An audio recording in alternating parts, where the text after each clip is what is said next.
삶의 신학을 더하는 신학 플러스. 지난주는 개인적인 사정으로 방송을 쉬었습니다. 기다려주신 청취자 여러분께 죄송하다는 말씀드립니다. 지난 시간 개역교의학 개요 4장 일반 계시의 가치를 함께 살펴보았는데요. 오늘은 이어서 5장 특별 계시의 방식을 가지고 바벤크 교수님과 함께 심도 깊은 대화를 나누어 보겠습니다. 교수님 안녕하세요. 안녕하세요. 반갑습니다. 교수님, 책에서 일반 계시의 불충분함이 특별 계시의 필요성을 더욱 명확하게 보여준다고 말씀하셨습니다. 이 부분이 중요하다고 보시는 이유는 뭘까요? 특별 계시의 필요성을 논할 때 먼저 특별 계시가 하나님의 은혜로운 선물이라는 것을 알아야 합니다. 하나님이 어떤 의무나 강요 때문에 자신을 계시하는 것이 아닙니다. 죄로 망가진 세상을 회복하고 인간을 재창조하시며 영원한 복락으로 이끄시려는 하나님의 위대한 목적을 이루기 위해서는 일반 계시만으로는 결코 충분하지 않게 특별 계시가 필요합니다. 그렇군요. 일반 계시만으로는 하나님의 원대한 구원 계획을 이룰 수 없다는 말씀이시네요. 그런데 일반 계시의 불충분함을 우리가 인식하는 것조차 특별 계시 덕분이라고 하셨잖아요. 이 부분을 좀 더 쉽게 설명해 주실 수 있을까요? 우리는 죄의 본성 때문에 우리의 능력이나 세상의 가치만으로도 충분히 구원받을 수 있다고 착각하기 쉽습니다. 이방 종교가 더 상세한 계시를 갈망하면서도 우상 숭배에 빠지는 것처럼 인간은 일반 계시를 스스로 제대로 이해하지 못합니다. 결국 특별 계시를 통해서만 자연과 역사 속에 있는 일반 계시의 진정한 의미와 가치를 올바르게 깨달을 수 있습니다. 그렇다면 특별 계시는 일반 계시를 단순히 보충하는 것을 넘어 일반 계시를 제대로 이해하도록 돕는 핵심적인 열쇠라고 볼 수 있겠네요. 그럼 하나님께서 특별 계시를 통해 자신을 드러내시는 방식은 구체적으로 어떻게 나타납니까? 특별 계시는 나타나심, 드러내심, 말씀하심 등 다양한 방식으로 묘사되는데 이 모든 것은 하나님이 자신을 계시하시려는 의도를 보여줍니다. 성경은 창조와 섭리 속에서 일어나는 하나님의 역사를 말씀하심이라고 부릅니다. 창세기 1장에 하나님이 이르시되 빛이 있으라 하시니 빛이 있었고 라는 말씀처럼 하나님은 인격적인 존재로서 능력의 말씀으로 만물을 존재하게 하셨습니다. 하나님의 형상대로 창조된 인간은 그 말씀에 담긴 하나님의 생각을 읽고 이해할 수 있습니다. 말씀이라는 표현을 통해 하나님의 인격적 면모가 드러나는군요. 그런데 교수님, 어떤 이들은 이 계시를 자연에서, 어떤 이들은 역사 속 위인들에서, 또 어떤 이들은 종교 역사 속 영적 인물들에서 찾는다고 하셨습니다. 그리고 계시와 종교가 본질적으로 같은 것이라고 보는 관점도 있는데 이에 대해서는 어떤 입장이신가요? 이 부분에 대해서는 명확한 구분이 필요합니다. 계시와 종교를 동일시하는 것은 본질적으로 범신론적 관점입니다.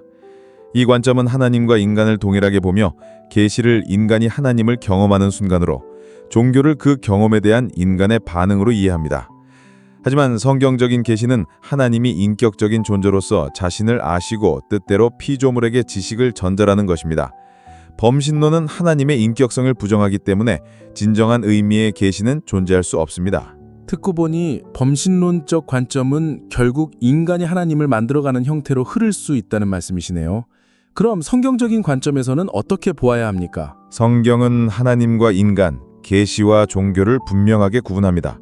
하나님은 자신의 생각과 뜻을 당신의 사역 속에 표현하십니다. 그러나 인간은 타락한 마음 때문에 하나님의 생각을 오해할 수 있으며 이로 인해 인간의 종교는 계시에 대한 왜곡된 해석이 될 수 있습니다. 하나님은 그래서 일반 계시를 온전히 이해하도록 돕기 위해 또 다른 실제적인 하나님의 말씀인 특별 계시를 주셨습니다. 그렇다면 일반 계시와 특별 계시에서 하나님이 말씀하시는 방식에 본질적인 차이가 있다는 말씀이시죠? 그렇습니다. 일반 계시와 특별 계시의 가장 큰 차이는 소통의 방법과 직접성이 있습니다. 일반 계시는 자연의 질서와 법칙을 통해 인간이 스스로 깨닫도록 맡기는 간접적인 가르침입니다. 주의 깊은 관찰과 해석이 필요해서 인간이 오류를 범하기 쉽습니다. 그러나 특별 계시에서는 하나님이 자신의 생각과 뜻을 인간의 의식에 직접적이고 분명하게 새겨줍니다. 하나님은 인간이 추론하도록 내버려 두지 않으시고 내가 여기 있다, 나는 이런 존재다 라고 명확하게 선포하십니다. 특별 계시는 하나님의 직접적인 선포이고 일반 계시는 인간의 해석이 필요한 간접적인 방식이라는 것이 분명해집니다. 그렇다면 특별 계시는 주로 어떤 사실들과 함께 주어집니까? 특별 계시에서 하나님은 자연과 역사 속의 사건, 특히 기적을 통해 자신을 드러내십니다. 이러한 사실들은 계시의 필수적인 부분이며 항상 하나님의 말씀과 함께 주어집니다. 특별 계시의 중심은 그리스도의 인격과 사역이며 따라서 특별 계시는 그리스도에게서 나오며 하나님의 말씀인 성경과 깊이 연결됩니다. 특별 계시의 방식에는 나타나심, 그리고 영감 이렇게 크게 두 가지 유형이 있다고 하셨는데 먼저 나타나심에 대해 설명해 주십시오. 나타나심은 하나님이 외부적인 수단을 통해 자신을 드러내시는 방식입니다. 예를 들어 하나님은 구름 기둥과 불 기둥의 형태로 나타나셨고 천사들을 보내시거나 직접 음성으로 말씀하셨으며 돌판에 율법을 기록해 주시기도 하셨습니다. 천사나 직접적인 음성이나 율법 등은 비교적 이해가 됩니다. 하지만 기적이 나타나심의 중요한 수단이라고 하셨는데 기적이 어떻게 계시의 방식이 되는 걸까요? 성경은 하나님이 모든 법칙을 창조하셨지만 그 안에 갇히지 않는 전능한 존재라고 가르칩니다. 세상은 스스로 움직이는 메커니즘이 아니라 하나님의 능력으로 끊임없이 유지되는 유기체입니다. 따라서 기적은 자연법을 위반하는 것이 아니라 하나님께서 그 자연법을 통해 일하시듯 당신의 뜻에 따라 특별한 방식으로 일하시는 표현일 뿐입니다. 모든 것이 하나님의 행위이기 때문에 기적은 하나님의 능력이 특별하게 드러나는 현상입니다.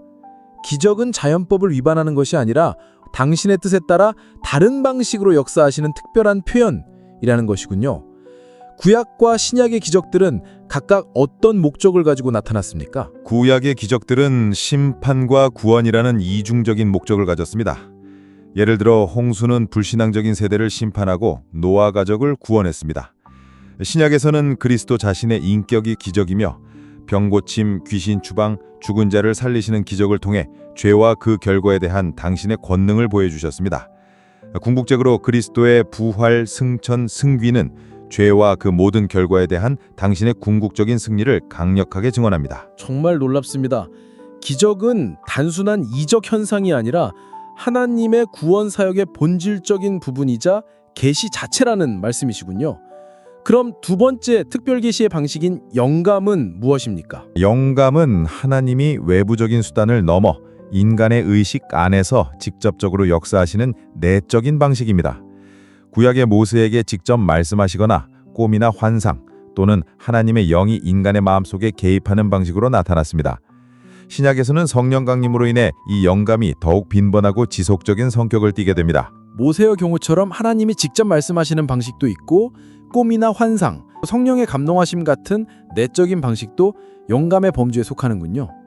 특별 계시의 이러한 두 가지 방식, 나타나심, 영감은 상호 보완적인 관계에 있습니까? 물론입니다. 나타나심이든 영감이든 이 모든 사역은 하나님의 하나의 위대하고 포괄적인 계시를 구성하는 요소들입니다.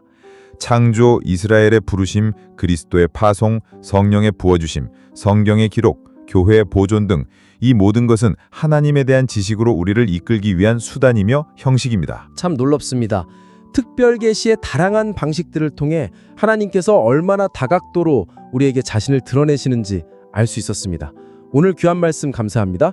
삶의 신학을 더하는 신학 플러스, 오늘은 여기까지입니다. 다음 시간에는 특별 계시의 내용이란 주제로 찾아뵙겠습니다.